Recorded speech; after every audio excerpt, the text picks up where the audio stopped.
पड़ोशी और संपर्कियों ठारू दूरे रहिबा उचित जानतु श्रीकृष्णଙ୍କ ठारू।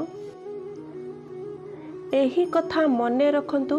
आपण जीवित अछंती माने निंदा तो निश्चय शुणिबे, कारण प्रशंसा तो मृत व्यक्तिर होई थाए।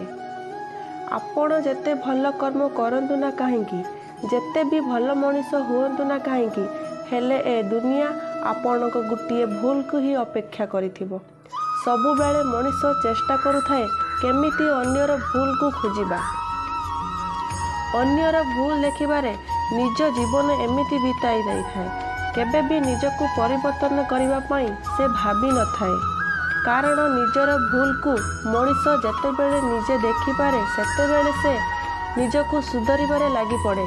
आउ सेही मनीषर दुनिया रे जयकार होई थाए।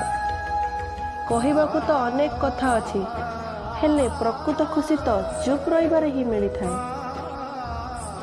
जीवन रे जेते समस्या झड़ा झंझा आसुना काहेकि, सबु बेले निजको शांत रखंतु। धैर्यर सहित अपेक्षा करंतु। दिने ना दिने निश्चिंत से समस्यार समाधान होई जिवो। क्रोध समय रे चित्कार करिबा पई बलर आवश्यकता न थाए, बरं क्रोध समय रे चुप रहिबा पई बहुत शक्तिर आवश्यकता थाए। जीवन रे भरोसा ता उपरे कर जी तुमर एही तीनोटी कथा जानिथिबो। तुम हस पछरे थिबा कष्ट, तुम राग पछरे थिबा भल पाइबा, तुम चुप रहिबार कारण। निज लोक ही प्रथमे कष्ट देई थांती, निज लोक ही प्रथमे शत्रुता आचरण करि थांती। ए संसार रे सबुठारु बड़ संपत्ति हेउची निजर बुद्धि, सबुठारु बड़ आयु हेउची धैर्य, सबुठारु बड़ सुरक्षा हेउची विश्वास, सबुठु बड़ औषध हेउची हस।